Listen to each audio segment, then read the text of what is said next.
ایک پرانی مثال ہے، پھر دوبارہ ذہن میں آ گئی۔ ایک دفعہ میں ایک جگہ پہ تھا، اس علاقے میں کچھ بلڈنگز تھیں، اس میں پتہ نہیں 22 فلور تھا شاید، جہاں پہ ایک اپارٹمنٹ تھا جہاں پہ ہمارے لیے رہائش رکھی گئی تھی۔ میں سوتو آدمی ہوں، لیکن کبھی کبھی بالکنی میں اس کے جا کے کھڑے ہو کے صبح دیکھتا تھا کہ یہاں کیا ہو رہا ہے۔ جہاں وہ بلڈنگ تھی اس کے سامنے سینٹرل اسٹیشن تھا اس شہر کا، اس کے ساتھ ہی ایک سینٹرل بس اسٹاپ بھی تھا۔ اتنے اوپر سے بڑی بڑی مارکیٹس جو اس ایریا میں تھیں وہ نظر آ رہی تھیں۔ تو ایک دن میں ایسے ہی کھڑا تھا تو میں دیکھ رہا تھا کہ ٹرین رکتی تھی، جھٹکے سے لوگ یوں نکلتے تھے، پھر کچھ بیٹھ جاتے تھے، ٹرین آگے جاتی تھی۔ پھر بس اسٹیشن پہ بھی یہی ہوتا تھا، بس آ رہی تھیں، جا رہی تھیں، لوگ اتر رہے تھے۔ جو اترتے تھے کوئی اس مارکیٹ میں گھس رہا تھا، کوئی ادھر جا رہا تھا، کوئی ادھر آ رہا تھا۔ تو میرے دماغ میں اچانک ایک بات آنے لگی کہ یہ کون سا انسان کیا کر رہا ہے یہاں پہ۔ مثلا ایک بندہ ہے، وہ ٹرین سے نکلا ہے، وہ جا کر ایک بینک میں بیٹھ گیا ہے۔ تو یہ بینک میں بیٹھ کے کیا کرے گا؟ وہاں پہ ایک بندہ آئے گا جو ان دکانوں میں سے کسی دکان کا مالک ہوگا، وہ اس بینک میں ڈیل کرے گا۔ اچھا، یہ جو دکان کا مالک ہے یہ بینک سے ڈیل کرنے کے بعد کہاں جائے گا؟ یہ دکان میں بیٹھ جائے گا۔ پھر دکان میں ایک بندہ آئے گا جو شاید اسی بینک میں کام کرتا ہے اور یہاں سے کچھ خریدے گا، صحیح ہے؟ پھر یہ سب لوگ یہاں سے نکل کر اپنے گھروں کو چلے جائیں گے، پھر صبح کو نکل کر پھر دوبارہ یہیں پہ آ جائیں گے۔ تو یہ بینک والا دکاندار کو سرو کر رہا ہے، دکاندار اپنے پیسے بینک کو دیتا ہے، ساری گاڑیاں لوگوں کو یہاں تک لے کر آتی ہیں، گھر واپس لے کے جاتی ہیں۔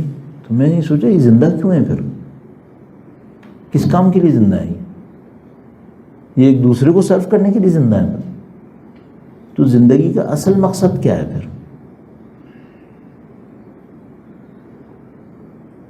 بھائی دیکھیں نا، میں الیکٹریشین ہوں، فرض کر لیں میں زندہ ہوں کہ میں یہاں پہ لائٹیں لگاؤں گا۔ اچھا، کوئی یہاں پہ رہ رہا ہے جو ان لائٹوں سے انجوائے کرے گا، اور اس کا کام کیا ہے؟ اس کا کام یہ کہ وہ گاڑیاں بیچتا ہے، اور یہ الیکٹریشین جا کے اس سے گاڑیاں لے گا۔ تو ہم سب ایک دوسرے کو سرو کر رہے ہیں، تو ہم زندہ کس بات کے لیے ہیں؟ اس لوپ سے نکلنے کا کوئی تو جگہ ہوگی، تو ہم زندہ کسی اور جگہ کے لیے ہوں گے۔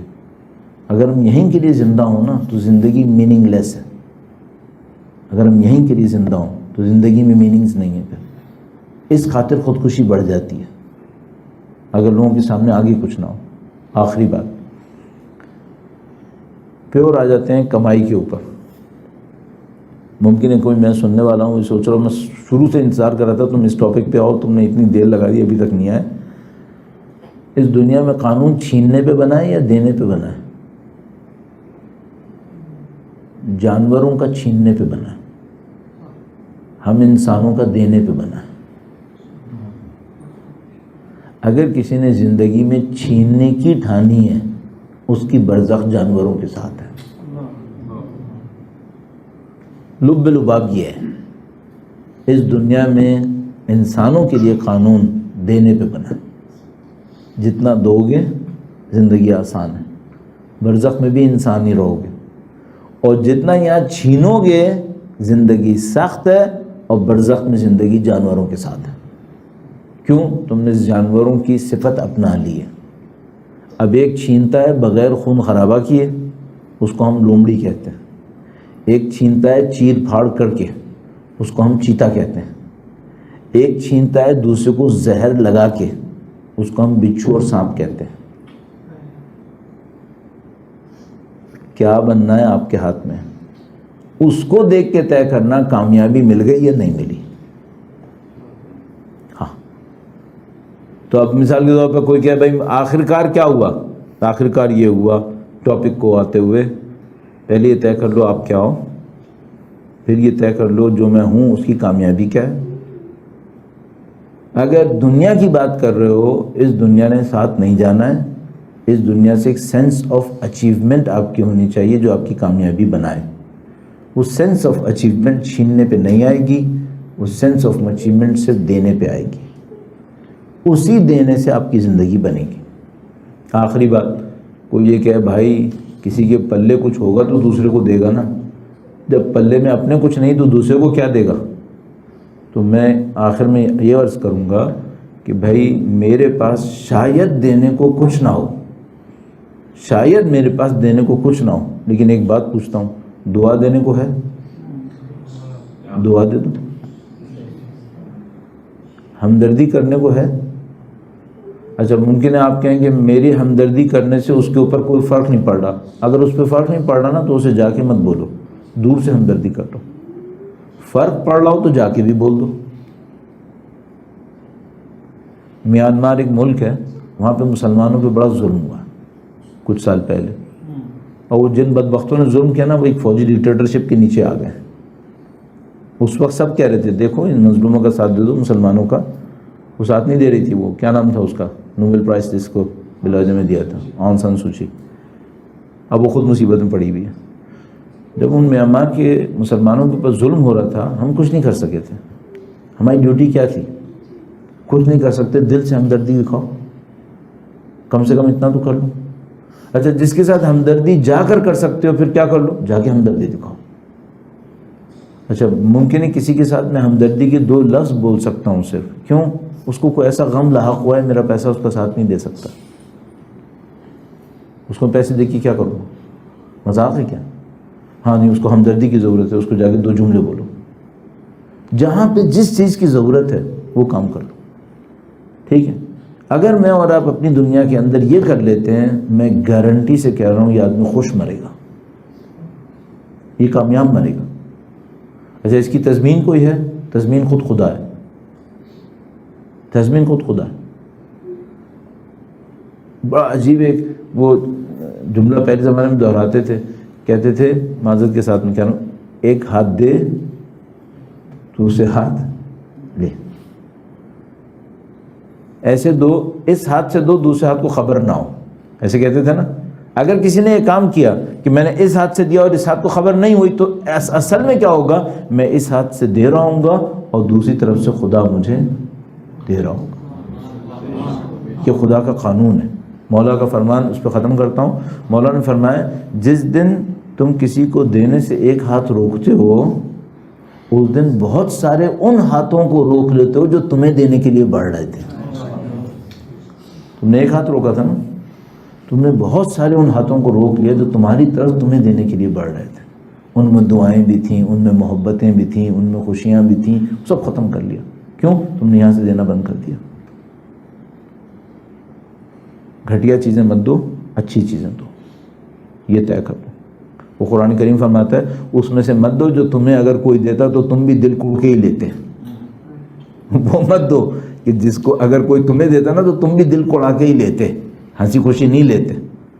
وہ ہمارے یہاں معمولاً کیا ہوتا ہے, وہ قانون بتاتے ہیں, کہتے ہیں بھائی یہ تحفوں کا ایک قانون ہے, یہ کبھی ختم نہیں ہوتے, صرف پیکنگ چینج ہو کے ایک گھر سے دوسرے گھر جاتے رہتے ہیں. وہ کسی کو ایک تحفہ دیتا ہے, کہتا ہے یہ میرے کسی کام کا نہیں, چلو ایک اور ریپنگ کرو دوسرے کو تحفے میں دے دو. یہ کام نہیں آئے گا. کیوں؟ یہ وہ تھا جو مجھے سمجھ میں آ رہا تھا, میرے کسی کام کا نہیں ہے, میں نے آگے بڑھا دیا. یہ کام نہیں آئے گا. لن تنالوا البر حتى تنفقوا مما تحبون. بہت وقت ہو گیا, درود بھیجیے گا محمد و آل محمد صلی اللہ علیہ محمد اللہ اکبر یا رسول اللہ یا علی بلند صلوات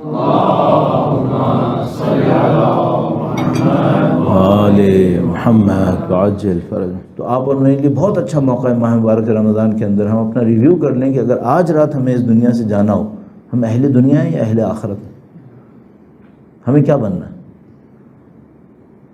اس بات کو ہم سوچ سکتے ہیں. بہرحال اس فورم پہ شاید وہ کچھ اور ایکسپیکٹ کر رہے ہوں گے کہ میں یہ بتاؤں گا پیسے کیسے کماتے ہیں. ممکن ہے کبھی میرا کوئی موڈ آئے تو میں اس کا بھی کوئی گر سیکھنے کی کوشش کروں تو وہ بتا دوں، لیکن جو مجھے اس وقت سمجھ میں آیا وہ یہ کہ نہیں میں یہ کام نہیں کروں، جو ٹرو سینس آف اچیومنٹ اور ٹرو سینس آف سکسیس ہے اس کو ہائی لائٹ کرنے کی کوشش کروں، اور اس کو میں نے ہائی لائٹ کیا۔ اگر کوئی کام کرے گا دنیا میں ملے گا یا نہیں ملے گا، موسٹ پروبیبلی دنیا میں مل جائے گا۔ کیا کریں؟ دینے پر ٹھان لیں، اگر دینے پہ ٹھان لیں، اور پس چیزیں مت دیں، زیادہ اچھی چیزیں دینے کی کوشش کریں۔ تو جتنا زیادہ اچھا دیتا چلا جائے گا اتنا ہی زیادہ اچھا وہ یہاں پر بھی لے گا، اور اس سے بہت زیادہ اچھا وہاں پہ لے گا۔ یہ کامیابی کا اصلی راز ہے، مجھے سمجھ میں آیا ہے۔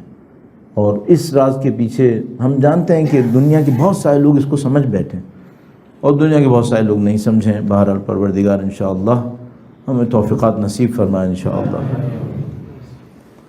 مولانا آپ کہاں پھنسے ہوئے یہاں پہ؟ غلطی سے ہمارے مولانا اصغر شہیدی صاحب تشریف فرما ہیں، اور بھی دوست احباب تشریف فرما ہے۔ میں کیا ہر ایک کا نام لوں؟ تو پروردگار سے دعا کرتے ہیں، پروردگارا اللہم انا نسألک بحق فاطمہ و ابیہا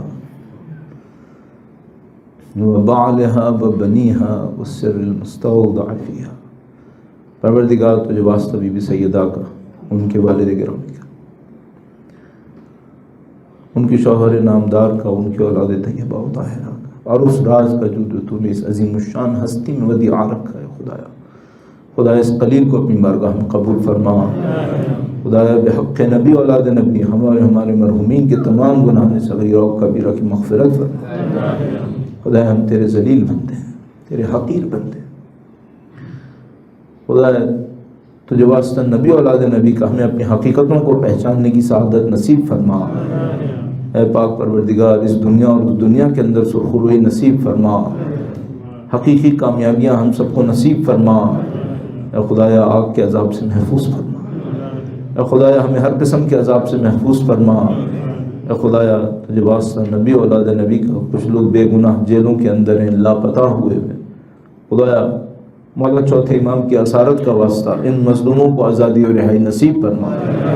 جو دوست احباب سڑکوں کے اوپر بیٹھے ہوئے اپنے عزیزوں کو تلاش کرتے ہوئے کئی دنوں سے وہاں پر بیٹھے ہوئے، خدایا ان سب کو صبر و استقامت نصیب فرما، ان کے اپنے عزیزوں کو دیکھنے کی اور ملنے کا موقع نصیب فرما۔ اے پاک پروردگار کچھ لوگ بیمار ہیں اس وبا کے نتیجے میں، دوسری بیماریوں کے نتیجے میں، بحق بیماری کربلا، بحق سید الشہداء ان تمام بیماروں کو شفائے عاجل و کامل نصیب فرما۔ اور خدایا کچھ لوگ اپنے عزیزوں کے غم میں مبتلا ہے، خدایا تجھے واسطہ نبی اولاد نبی کا ان تمام غم زدہ لوگوں کو صبر و سکون نصیب فرما۔ اے پاک پروردگار تجھے واسطہ نبی اولاد نبی کا سید و سردار مولا اور آقا امام آخر الزمان کی ظہور میں تعجیل فرما۔ ان کے اعوان و انصار دنیا میں جہاں کہیں بھی ہیں ان کی تعداد طاقت توانائیوں میں اضافہ فرما، ہمیں ان اعوان و انصار سے ملحق ہونے کی سعادت نصیب فرما، امام کے دشمنوں کو نیست و نابود فرما۔ اے پاک پروردگار دنیا کی بے پناہ نعمتیں تو نے ہمیں دی ہیں، کتنی نعمتیں جو ہم تجھ سے مانگتے ہیں خدا، ایک نعمت تجھ سے بہت تڑپ کے مانگیں گے خدا، تجھے سید الشہداء کا واسطہ ہمیں شہادت کی پاکیزہ موت نصیب فرما، امام کی نصرت کی راہ میں شہادت نصیب فرما۔ ربنا تقبل منا انک انت السمیع العلیم وتب علینا انک انت التواب الرحیم بجاہ نبیک وعطرتہ الطاہرین۔